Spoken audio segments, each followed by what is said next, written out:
I am humbled to be here with you at this General Assembly, sharing words of Torah. Standing together, not just as proud Jews, but proud of our Judaism.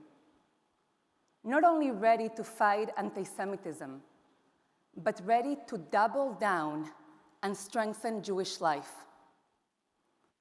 As scholar in residence, I would be remiss if I did not speak of this last week's Torah portion, Parashat Lech Lecha. After all, it's the beginning of the Jewish story, an extraordinary journey of one man and one woman, Abraham and Sarah. A journey that continues today, thanks to the leadership of so many of you in this room. But have you ever wondered, out of all the people in the universe, why did God reach out to Abraham and Sarah? Over centuries, commentators gave different answers to this question. Julie offered one before. The answer that resonated with me most, I learned from my dad when I was a young girl. My dad told me that if I wanted to understand why God chose Abraham and Sarah, I would first need to understand how a radio works. We remember radios, right? Yeah? Okay. He brought me a radio and asked me to turn it on to Z100. Suddenly, music filled the room. My dad asked me, how does this work? I didn't know. It felt like magic. You press a button and poof, music comes out. But then my dad told me that there are invisible sound waves all around us, and that we need an instrument, a radio, that can pick them up and translate them into sounds that we can understand. It is just like Wi-Fi signals carrying data in the air right now. Without a device, we can't access any of it. So how is the beginning of the Jewish journey like a radio? It comes down to a simple yet profound idea found in the Zohar.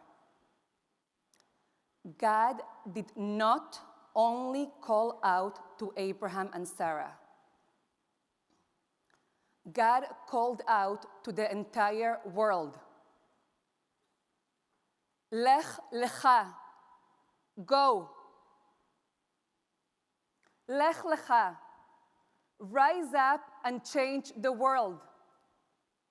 Lech lecha, become the founders of a new people.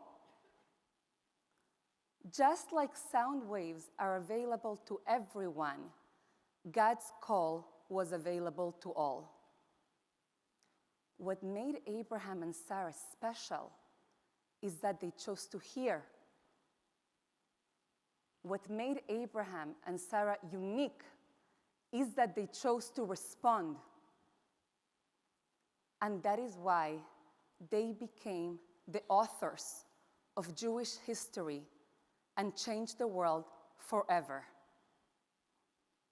Friends, just like our ancestors heard a call thousands of years ago, we too hear a call today. It is not a distant echo. It is immediate. It is urgent. And it is directed at us.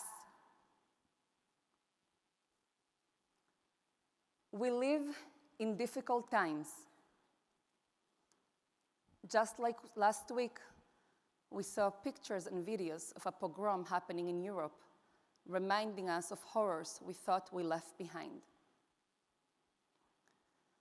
But we also live in extraordinary times, a time in which our people have more power and agency than Jews have had since the Second Temple was destroyed.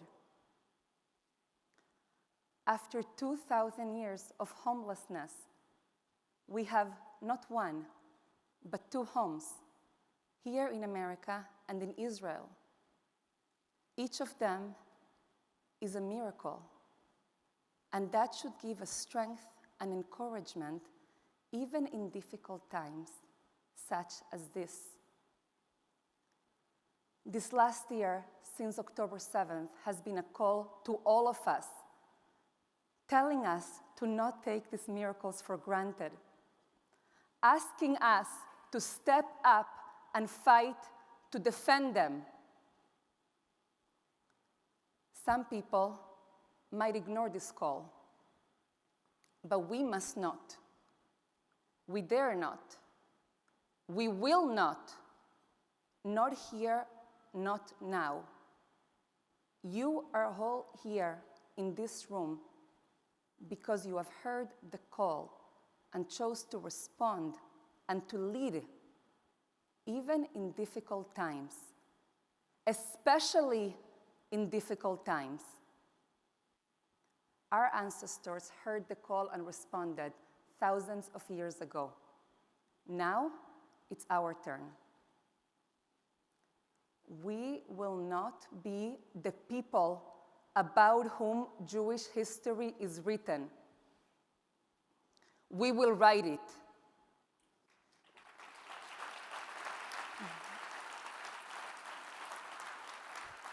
We will not be leaders who simply inherit an American Jewish community. We will shape it. We will not sit on the sidelines while the future of our people unfolds. We will fight for the destiny we'll dream of.